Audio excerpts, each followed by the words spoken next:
श्री स्वामी समर्थ स्वामी कृपा ज्योतिषमध्ये मी भास्कराचार्य मंजुषा जोशी आपलं हार्दिक स्वागत करते। आज आपण मेष राशीच्या जातकांना फेब्रुवारी 2024 हा संपूर्ण महिना कसा राहणार आहे याबाबत माहिती घेणार आहोत। माहितीला सुरुवात करण्यापूर्वी आपणा सर्वांना विनंतीपूर्वक सांगू इच्छिते की आजचा हा महत्त्वपूर्ण व्हिडिओ तुम्ही सुरुवातीपासून शेवटपर्यंत श्रवण करा। व्हिडिओ आवडल्यास नक्कीच व्हिडिओला लाईक करा, जास्तीत जास्त शेअर करायला विसरू नका। याचबरोबर आपणा सर्वांचे मनपूर्वक आभार मानू इच्छिते, कारण आपण आपल्या या स्वामी कृपा ज्योतिष कार्यालयाला फार भरभरून प्रतिसाद देत आहात, प्रेम देत आहात, स्वामींचं नामस्मरण करत आहात। एकदा स्वामी समर्थ लिहिल्यानंतर तुमच्या जीवनामध्ये खूप मोठा बदल घडतो आणि याचा प्रत्यय सुद्धा तुम्हाला येत असेल तर हेही शुभ कार्य या निमित्ताने घडतंय, तर याचाही मला आनंद वाटतो। म्हणून खास विशेष करून सुरुवातीलाच तुम्हाला सांगितलं की तुम्ही आपल्या या चॅनलला भरभरून प्रतिसाद देता, त्याबद्दल मनपूर्वक धन्यवाद। याचबरोबर आता आपण माहितीला सुरुवात करत आहोत। सुरुवातीलाच आपण पाहणार आहोत व्यक्तिमत्वाच्या दृष्टीने तुमची कुंडली फेब्रुवारी महिन्यामध्ये काय सांगते। लग्नस्थानाची स्थिती पाहता लग्नेश मंगळदेव धनु राशीमध्ये 5 तारखेपर्यंत राहणार आहेत आणि तेथून पुढे मग मंगळदेवांचा प्रवास हा मकरेत जाणार आहे। अर्थात या महिन्यामध्ये तुम्हाला 5 तारखेनंतर थोडासा स्वभावामध्ये मतमतांतर जास्त होणं, घाई जास्त होणं, एखादा निर्णय घेताना तो निर्णय पटकन घेतल्यामुळं एक मनामध्ये असमाधानता किंवा निराशा येणं, अशा काही कुयोग सुद्धा संभवतात। आणि त्याचबरोबर लग्नस्थानातले गुरुदेव तुम्हाला एक शुभ फळ सुद्धा देणार आहेत, ते म्हणजे लाभ प्राप्ती करून देणार आहेत करिअरच्या दृष्टिकोनातून। म्हणजे शुभ आणि अशुभ असे दोन्ही संमिश्र फळ तुम्हाला या महिन्यात प्राप्त होणार आहेत। अर्थात जे संमिश्र फळ मिळणार आहे ते मिळणारच आहे, परंतु शुभ फळ जास्त मोठ्या प्रमाणात मिळावं यासाठी विशिष्ट उपासना करायची। कुटुंबाचं सौख्य सुद्धा तुम्हाला उत्तम प्रकारचं मिळणार आहे। तुमच्या वडिलांसोबत काही मतभेद होते आणि त्यामुळे तुम्ही एकमेकांशी बोलत नव्हतात, अबोला निर्माण झाला होता, आता ते नातं बहरेल, सुधरेल।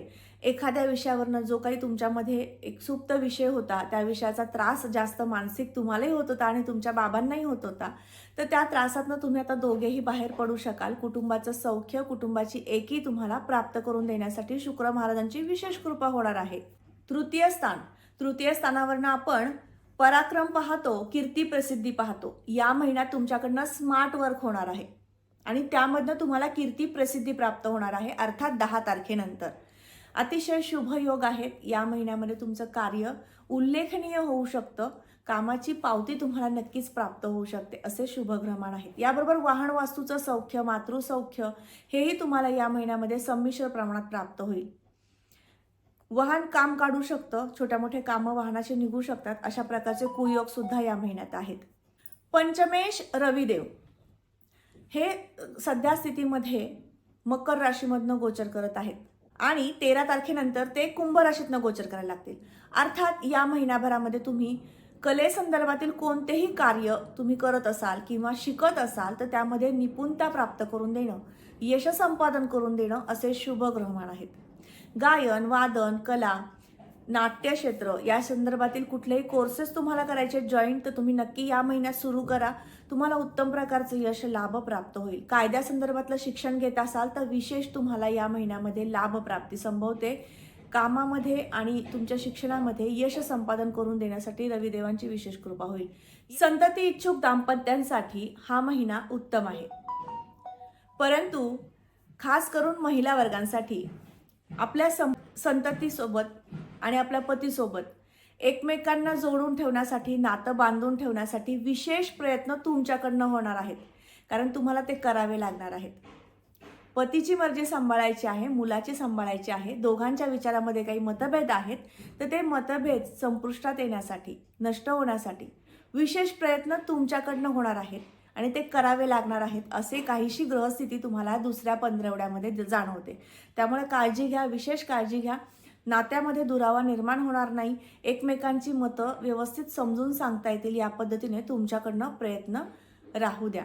याचबरोबर पुत्र सौख्याबाबतीमध्ये वडिलांच्या दृष्टिकोनातून विचार केला तर मतभेद होण्याची शक्यता मोठ्या प्रमाणात आहे।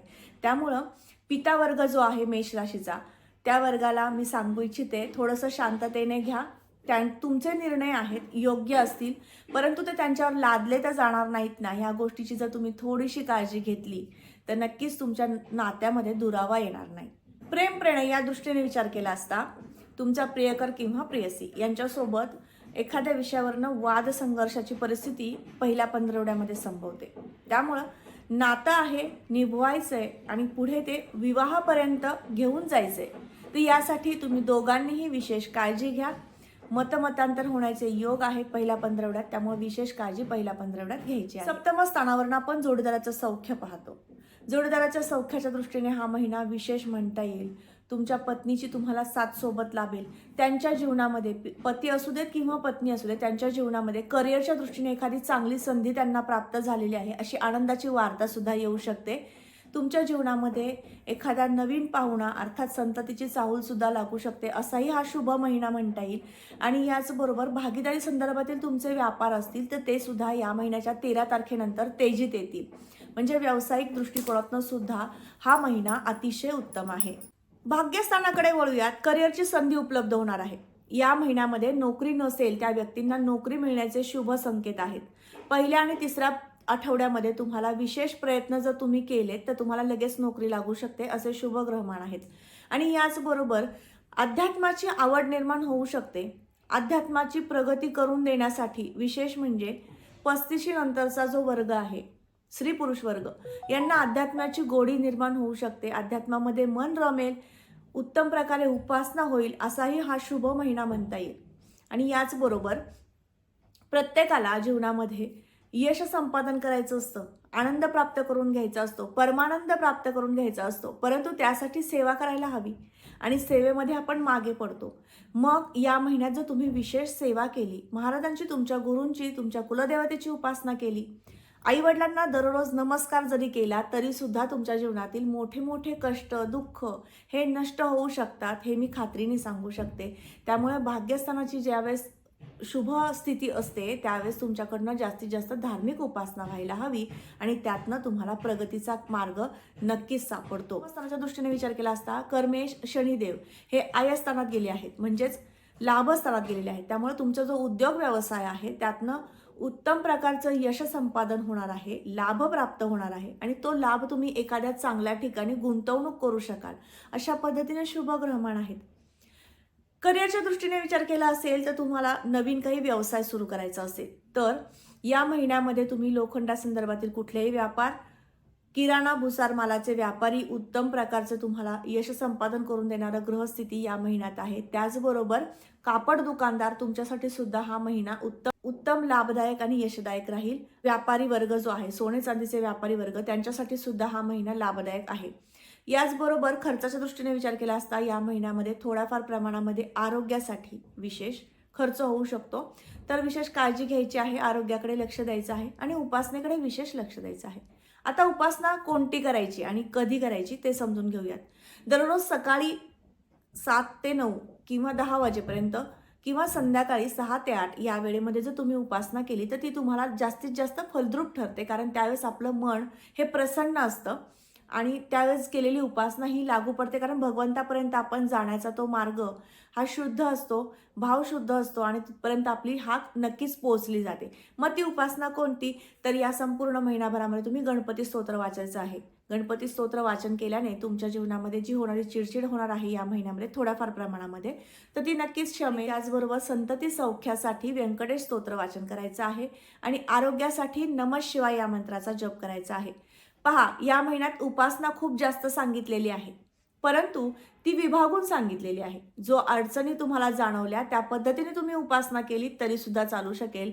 किमान गणपती स्तोत्र वाचन रोज महिनाभर केलं तर तुम्हाला जीवनामध्ये उत्तम प्रकारचा आनंद प्राप्त झाल्याशिवाय राहणार नाही. आणि त्याचबरोबर संतती सौख्यासाठी व्यंकटेश स्तोत्र वाचन करायचं आहे आणि आरोग्यासाठी त्याचबरोबर आपले स्वामी आहेतच, स्वामींचं नामस्मरण जास्तीत जास्त करा. तर आज आपण मेष राशीच्या जातकांना फेब्रुवारी हा महिना कसा राहणार आहे याबाबत माहिती घेतली.